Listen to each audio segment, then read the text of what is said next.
जय हिंद दोस्तों। आज से हम भूगोल पढ़ाने जा रहे हैं। भूगोल का फर्स्ट चैप्टर है, इसीलिए आज हम समझते हैं कि भूगोल की शुरुआत कहाँ से हुई और भूगोल का इस मुकाम तक पहुँचाने में किन लोगों का योगदान रहा और किन किन विद्वानों ने विज्ञान भूगोल की परिभाषा को कैसे कैसे व्यक्त किया है।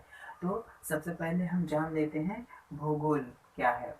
भूगोल की भूगोल को किन लोगों ने इस मुकाम तक पहुंचाया।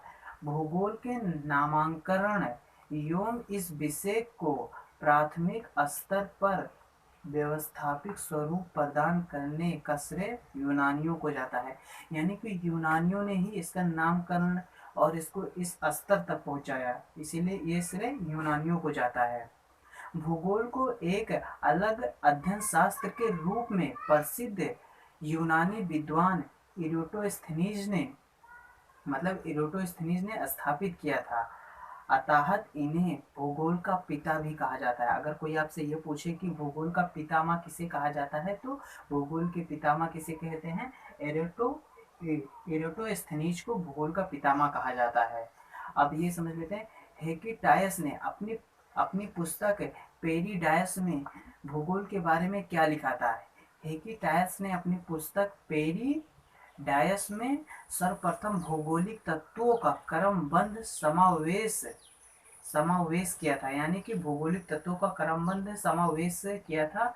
यानी कि हेकिटायस जो था अपनी पुस्तक पेरीडायस में भूगोल के विषय के बारे में बहुत कुछ लिखा था। यानी कि उन्होंने भूगोल का एक किताब बनाया था, लिखा था, भूगोल की किताब लिखा था, जिसे लोगों ने पढ़ा था अच्छी तरीके से।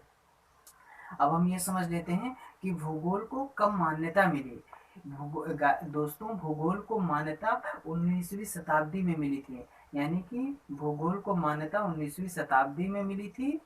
19वीं शताब्दी में इसे पढ़ने का अधिकार दिया गया था और 20वीं शताब्दी आते आते लोग मतलब कि 20वीं शताब्दी आते आते लोग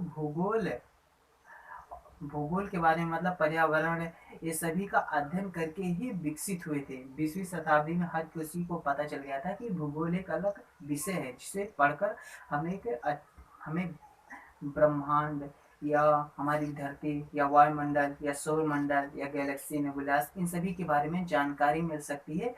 वो किस समय आता वो किस विषय का अध्ययन करेंगे तभी उनको इस चीज़ की जानकारी मिलेगी। तो वो कौन सा अध्ययन हुआ? भूगोल का अध्ययन करेंगे। तब हम सभी को भूगोल पढ़ाया जाने लगा और भूगोल मान्यता मिल गई, एक अलग विषय है भूगोल। अब हम ये समझ सकते हैं कि भूगोल में तो हम समझ लेते हैं भूगोल में संभावनावाद क्या है और नीतिवाद क्या है। तो सबसे पहले हम समझ लेते हैं संभावनावाद के बारे में। इसके अनुसार मनुष्य के सारे काम मतलब कि क्या संभावनावाद नहीं, हम संभावनावाद पढ़ रहे हैं। तो संभावनावाद के अनुसार इसके अनुसार मनुष्य अपने पर्यावरण में कोई परिवर्तन नहीं कर सकता। यानी कि जो संभावनावाद है इसमें मनुष्य अपने पर्यावरण को परिवर्तित नहीं कर सकता। केवल पर्यावरण में मौजूद तत्वों को या मौजूद चीज़ों को हम अपने अनुसार ढाल कर जीवन जी सकते हैं। यानी कि हम अपने पर्यावरण को नहीं बदल सकते, जबकि पर्यावरण में मौजूद चीज़ों को अपने अनुसार बदल सकते हैं। इसको किसने कहा था? संभावनावाद को किसने कहा था? संभावनावाद को वाइडिल वाइडिल डीला ब्लास और फेब्रो ने कहा था। यानी कि वाइडिल डीला ब्लास और फेब्रो ने क्या कहा था? हम अपने पर्यावरण को नहीं बदल सकते। अगर हमने ऐसा किया तो हमारी मौत हो जाएगी या हम सभी इंसान लुप्त हो जाएंगे। हम सिर्फ पर्यावरण में मौजूद चीज़ों को अपने अनुसार ढाल कर जी सकते हैं। हमने संभावनावाद समझा। अब हम समझ लेते हैं नीतिवाद क्या है। नीतिवाद को किसने कहा था? रेटजल और रेटजल ने कहा था, मतलब कि नीतिवाद को। अब हम ये समझ लेते हैं नीतिवाद क्या है। इसके अनुसार मनुष्य के सारे काम या इसके अनुसार मनुष्य के सारे काम पर्यावरण पर आधारित हैं। यानी कि मनुष्य को जो भी काम करना होगा वो पर्यावरण पर ही आधारित होकर वो काम को करेगा। मनुष्य को स्वेच्छापूर्व कुछ करने की स्वतंत्रता नहीं है, मतलब कि मनुष्य को स्वेच्छा पूर्वक कुछ करने की स्वतंत्रता नहीं है, मतलब स्वच्छ पूर्वक काम करने की स्वतंत्रता नहीं है, यानी कि मनुष्य अपने बिना मौसम के कोई काम नहीं कर सकता, इसकी स्वतंत्रता नहीं है। इस अवधारणा के प्रमुख समर्थक मैंने बताया रिटल रेटजेल हैं। अब हम ये समझ लेते हैं कि भूगोल की परिभाषाएं। भूगोल की परिभाषाएं वैसे तो 4 लोगों ने दिया है, पहले हैं स्ट्रोबो और दूसरा है कैलोडियस और तीसरा है कार्ल रीटर और चौथा है आर्थर होम्स।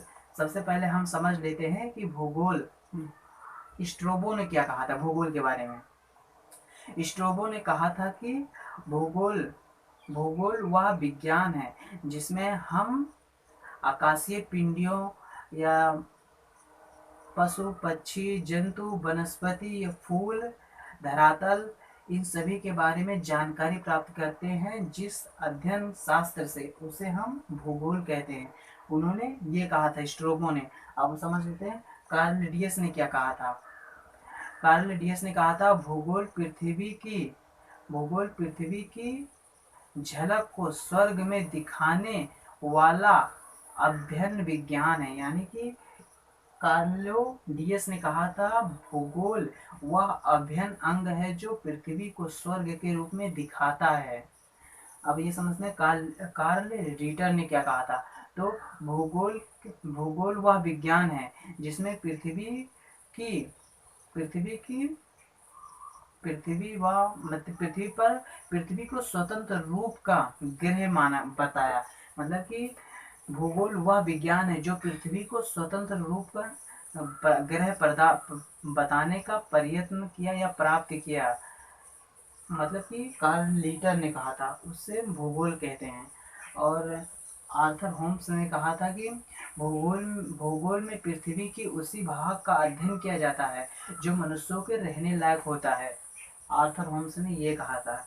गाइस, हमने समझा कि भूगोल की शुरुआत कहाँ से हुई, भूगोल के फादर कौन है, भूगोल जियोग्राफी शब्द सबसे पहले किसने किया था। इरोटोस्थनीज ने जियोग्राफी शब्द का सबसे पहले इस्तेमाल किया था भूगोल के रूप में। और संभावनावाद क्या है, नीतिवाद क्या है जाना, भूगोल की विशेषताएं जानी, परिभाषाएं जानी। और भूगोल की परिभाषाएं 4 लोगों ने दी है, स्ट्रोबो, कार्लियस और कार्ल रीटर और आर्थर होम्स ने।